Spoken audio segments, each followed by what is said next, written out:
It's Saturday morning. It is the first Saturday of July. We all just finished with the 4th of July holiday on Friday, and we're into the weekend. It's time to talk technology, and our tech expert, Luis Alvarez, joins us here on the Experts program on Power Talk Radio. Luis, welcome back. Thank you, my friend. How was your 4th? You know, it was pretty good. Just kind of had a relaxing time, barbecued some ribs, and just kicked back. So back to work today. And so Saturday's a working day for me. Now, how about you guys? What did you do on the 4th? So we went to a friend's house. They have a pool. They live out on Highway 68 in the, where sun usually shines pretty nicely. Just hung out there, had some easy, everybody, it was kind of a potluck, so everybody brought some food and nobody had to be burdened with trying to make food for everybody. And so there was 8 of us and we had a great day. And then today, Ronnie is making her world famous jerky. She's going to be doing jerky for the next couple of days. And, she uses your recipe that you gave her, your marinade. Yes. To marinate the jerky, she uses marinate the meat. She uses Top Round, and it always turns out so good. Boy, that sounds great. You're making me hungry, Luis. Hey, we got a great topic to talk about today, and it's called Reservoir Farms, and it's an AgTech startup. And I've got a couple questions about this. It's here in Salinas, and Western Growers is involved in this. Is this an extension of what they were doing in the Taylor building in downtown Salinas a few years ago? Yes and no. So if you drive on Highway 68, as you come into Salinas, you'll see this container that says Reservoir Farms on the left-hand side of the road, at the corner of Hitchcock and 68.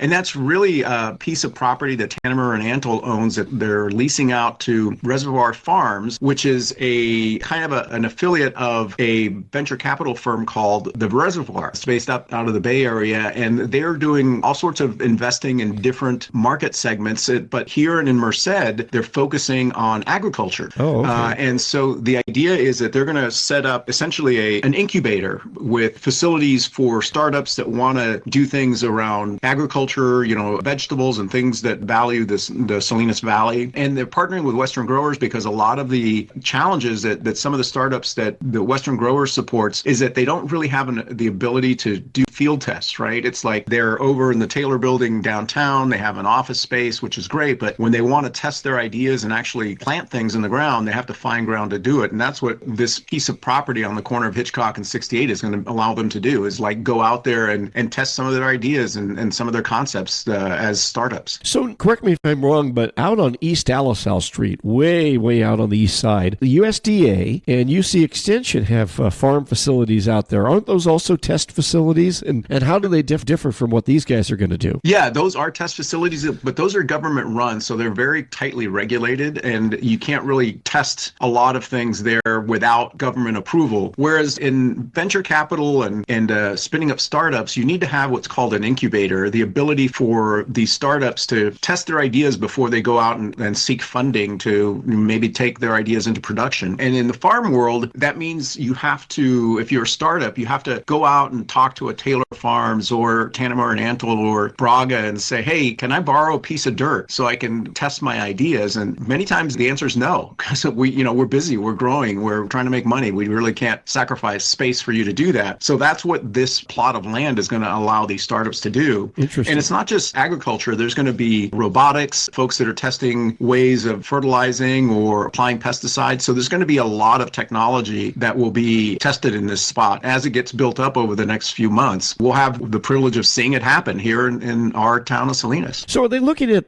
how to develop different types of row crop vegetables that are maybe less susceptible to pest pressure, things like that? Yeah, things like that. And also vegetables that can be easily picked using automation, right? Because that's one of the biggest challenges that you have right now is the farm worker community is declining. Even before the whole immigration thing started, it was not a growing industry. And so as farm workers decline, labor becomes tighter and it becomes harder for traditional farming to take place. So in a lot of cases, some of the things that you'll see out in the fields is planting crops differently so that they can be picked by automated pickers, or perhaps automated devices can assist it in the process to make the human labor go faster and be much more efficient. So there's a lot of things that you can do if you have the space, basically the playground to play in. That's really interesting. And of course, you talk about being able to harvest via automation. You and I have been talking about this for 20 years, that we were going to see more and more automation come into agriculture as a means of containing cost. But of course, the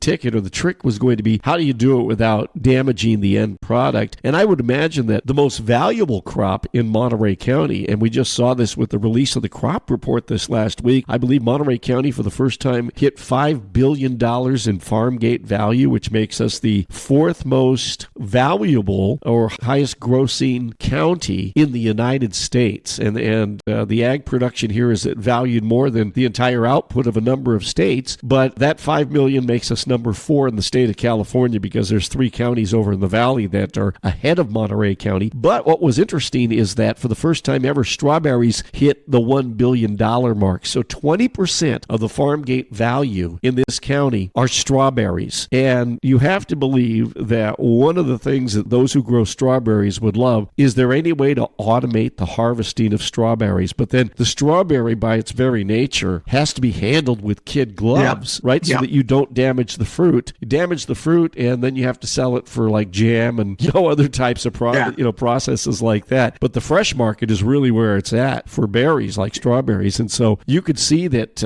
this technology would naturally need to extend in that area. Yeah, and this is going to let companies basically go from idea to testing really rapidly without the added burden of trying to find a partner in a farm that they can test these ideas on. They can use that area to test some of these concepts. And I think it'll accelerate some of these ideas that we have been talking about for over a decade now in terms of automation, and how, it really is something that our farming community has embraced. Farmers have always been innovators, but now we have to take it to the next level and really find ways to get the human element out of some of the things that make food show up at our table. Well, we'll keep an eye on that. And as you drive into Salinas, look for it right there near Highway 68 and Hitchcock Road. It's called Reservoir Farms. We've been talking with Luis Alvarez, CEO of the Alvarez Technology Group. Online, it's alvareztg.com. At AlvarezTG is the X handle. Luis, the toll-free number for the I-Team. Give us a call at 866-78-I-TEAM. That's 866-784-8326. And Luis, coming up on Tuesday, Amazon Prime Days are returning, and that's what we're talking about on Monday. Yep.